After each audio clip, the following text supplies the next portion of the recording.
Facebook ID देते जरा, त्याच्यावर तो लाईव्ह करतो।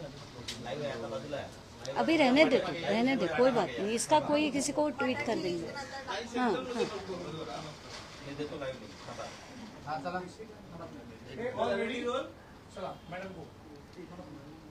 जवळजवळ 4 दिवसापूर्वी 2 माध्यमांशी बोलताना मी काही विधानं केली आणि काय होती ती विधानं की परळीमध्ये मी जेव्हा गेले तेव्हा तिथे मोठ्या प्रमाणावर उच्च पदांवर सगळे वंजारी समाजाचे लोक आहेत असं मी म्हटलं आणि त्याचा मी अभ्यास केला, त्याची सगळी लिस्ट बघितली, सगळे डिटेल्स घेतले आणि मग माझ्याला असं सांगण्यात आलं होतं की अगदी गोपीनाथराव मुंडेंच्या काळापासनं हे होत आलं होतं आणि एका त्या समाजाला म्हणजे वंजारी समाजाच्या लोकांना मोठ्या प्रमाणावर प्रशासनात घेण्यात आलं होतं।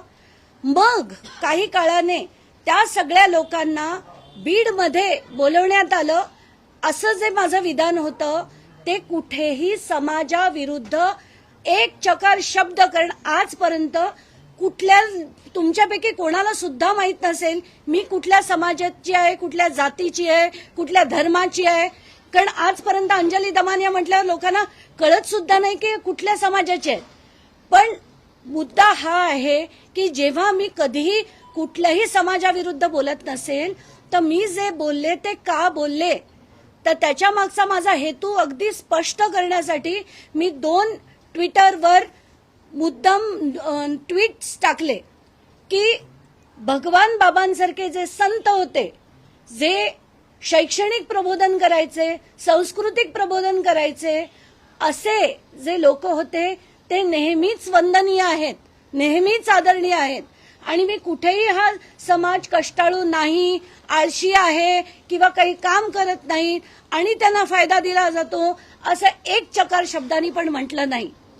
पण त्याच्यातला माझा तो उल्लेख काढून आणि सगळ्या त्या समाजामधल्या लोकांना पाठवण्याचं काम हे मोठ्या प्रमाणावर झालंय आणि ते कसं झालं, का झालं याच्याकडे तर मी येणारच आहे।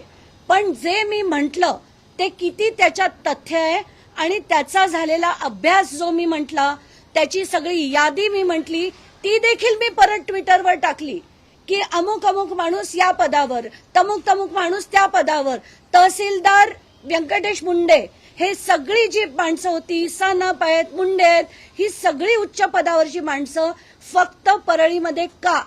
कारण शासनाचे काही नियम आहेत। आता आपण जर आरक्षण म्हटलं तर ते जसं व्हर्टिकल आहे तसं हॉरिझॉन्टल आहे आणि त्याच्यानंतर ज्या पदभरती होते ती कशी होत होती त्याच्यावर अनेक लोकांनी लढे दिले आणि ते लढे कसे दिलेत आता मी तुमच्या पुढे एक मांडते। एक समिती बसली होती, त्या समितीने त्यांचा अहवाल दिला आणि त्या अहवालात सरळ सरळ दिसतंय की जिथे 183 शिक्षक पदे होती तिथे 500 550च्या आसपास ती शिक्षक, हे सगळेच्या सगळे डिटेल्स मी आता एक मांडते। ओपन कॅटेगरीमध्ये किती होते, क्लोज कॅटेगरीमध्ये किती होते।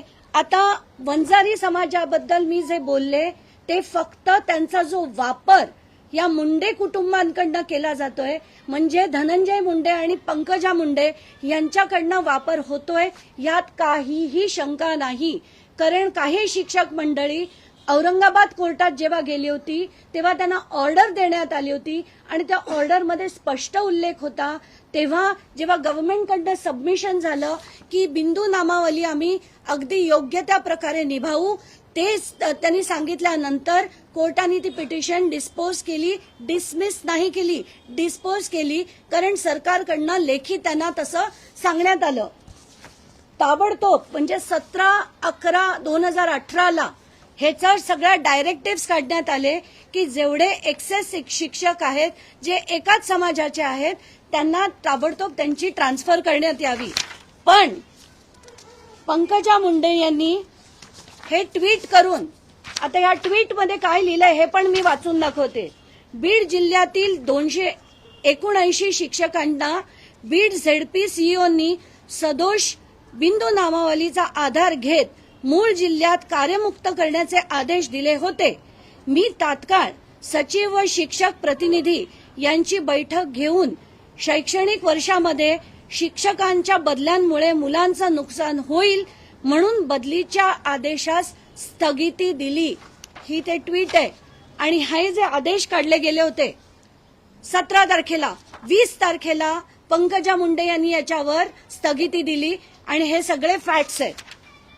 तर मी असं बोलल्याबरोबर यांची पूर्ण फौज, आता अंजली दमानी यांनी त्या पेपरशिवाय बोलत नाहीत, कुठच्याही नुसते जे त्यांच्या कमेंट्स असतात त्याला त्या सबस्टॅन्शिएट करतील, कुठेतरी या सगळ्या प्रकरणाची चौकशी होईल म्हणून अख्खीच्या अख्खी फौज माझ्या मागे लावण्यात आली.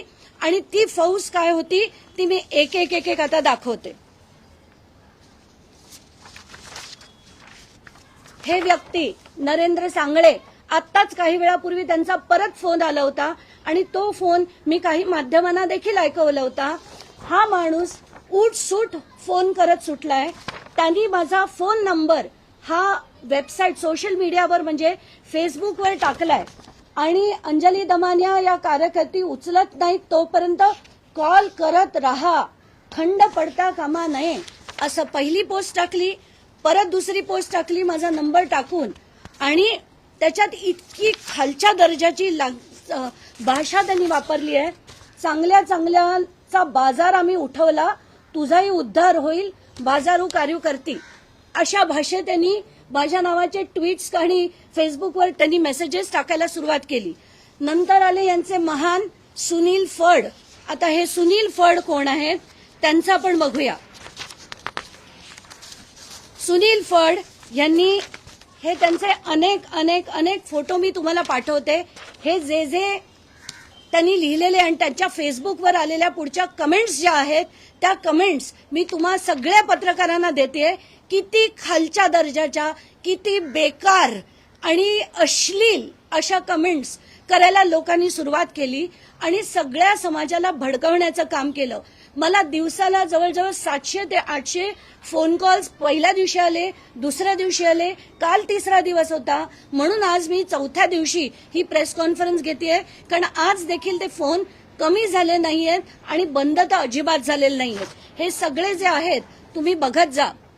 आता माझा स्कुबा डायव्हिंगला मी गेले होते मॉरिशसला, त्याच्यातला एक फोटो काढून त्यांनी टाकला आणि इतकी घाण कमेंट त्याच्यावर करत त्या सुनील फड यांनी फेसबुकवर हे टाकलेलं आहे. आणि हे सुनील फड